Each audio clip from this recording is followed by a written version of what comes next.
What is art criticism? Art criticism is the discussion or evaluation of visual art. Art critics usually criticize art in the context of aesthetics or the theory of beauty. A goal of criticism is the pursuit of rational basis for art appreciation, but it is questionable whether such criticism can translate prevailing socio-political circumstances. The variety of artistic movements has resulted in a division of art criticism into different disciplines which may be used different criteria for their judgments. The most common division in the field of criticism is between historical criticism and evaluation of a form of art history and contemporary criticism of work by living artists. Despite perceptions that art criticism is a much lower risk activity than making art, opinions of current art are always liable to drastic corrections with the passage of time. Artists have often had an easier relationship with their critics. Artists usually need positive opinions from our from critics for their work to be viewed and purchased. Unfortunately for the artist, only later generations can appreciate it. Art is an important part of being human and can be found through all aspects of our lives regardless of the culture of times. Number 2, describe an art based from way of psychology. Empirical studies suggest that art improves health and well-being among individuals. However, how artistic appreciation affects our cognitive and emotional states to promote physical and psychological well-being is still unclear. The psychology of art is the scientific study of cognitive and emotional processes precipitated by the sensory perception, touching perception of artistic artifacts such as viewing a painting or touching a sculpture. It is an emerging multidisciplinary field of inquiry closely related to the psychology of artistics, including neuroartistics.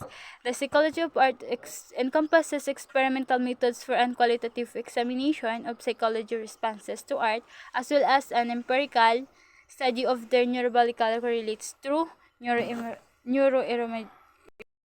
Number 3, explain the Darwinian theory of art based from Dennis Dutton concept.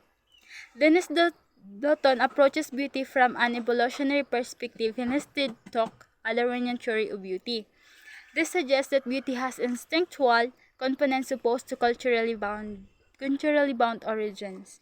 Additionally, Dutton suggests that artistic beauty is also due to natural selection.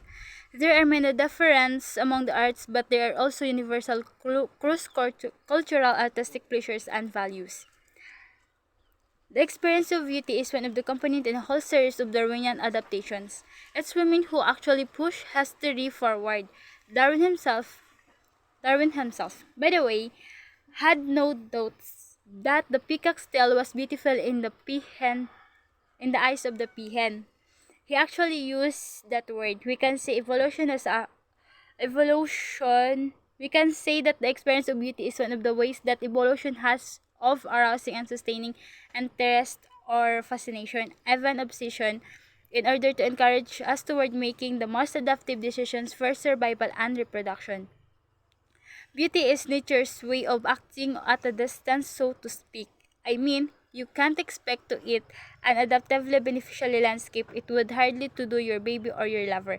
So evolution's trick is to make them beautiful, to have them exert a kind of magnetism to give you the pleasure of simply looking at them. Therefore, what is the definition of success for an action painter? An important part of definition of success in terms of studio practice, a painter is making work that continually challenges and changes, work that pushes the boundaries of practice and opens up new possibilities.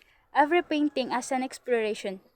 Rarely know where a painting will go. If interested in paintings that can take chances, painting that may even feel transgressive within the scope of practice because it not understanding to the painter of balance and that drives the work forward.